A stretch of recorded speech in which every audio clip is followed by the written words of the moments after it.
بسم اللہ الرحمن الرحیم۔ السلام علیکم، welcome to my YouTube channel Ubqari وظیفہ۔ ایک مرتبہ درود شریف سے 70,000 مردوں کی بخشش واقعہ پڑھیں اور ابھی یہ عمل شروع کر دیں۔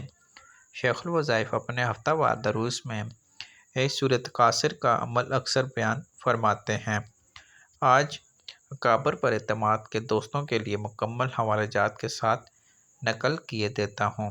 ایک عورت حضرت حسن بصری کے پاس آئی اور عرض کیا کہ میری لڑکی کا انتقال ہو گیا، میری تمنا ہے کہ میں اسے خواب میں دیکھوں۔ حضرت حسن بصری نے فرمایا، عشاء کی نماز پڑھ کر 4 رکعت نماز پڑھ اور ہر رکعت میں الحمد شریف کے بعد سورہ التکاثر پڑھ اور اس کے بعد لیٹ جا اور سوتے تک نبی کریم صلی اللہ علیہ وسلم پر درود پڑھتی رہے۔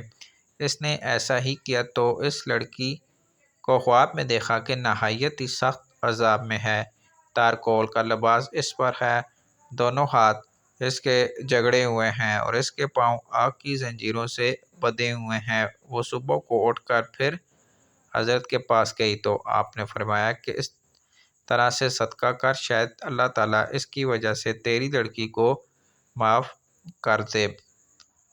اگلے دن حضرت حسن بصری نے خواب میں دیکھا کہ جنت کا ایک باغ ہے اور اس میں ایک بہت بڑا تخت ہے اور اس کے سر پر ایک نور کا تاج ہے۔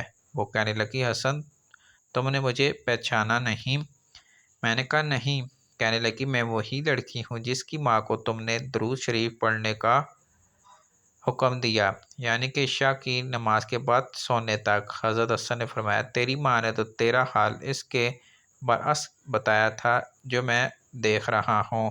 اس نے کہا، میری حالت وہی تھی جو میری ماں نے بیان کی تھی۔ میں نے پوچھا، پھر یہ مرتبہ کیسے حاصل ہو گیا؟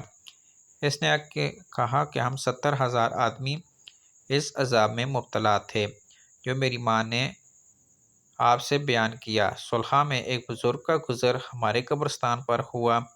انہوں نے ایک دفعہ درود شریف پڑھ کر اس کا ثواب ہم سب کو پہنچا دیا۔ اس کا درود اللہ تعالیٰ کے یہاں ایسا قبول ہوا کہ اس کی برکت سے ہم سب اس عذاب سے آزاد کر دیے گئے اور ان بزرگ کی برکت سے یہ رتبہ حاصل ہوا۔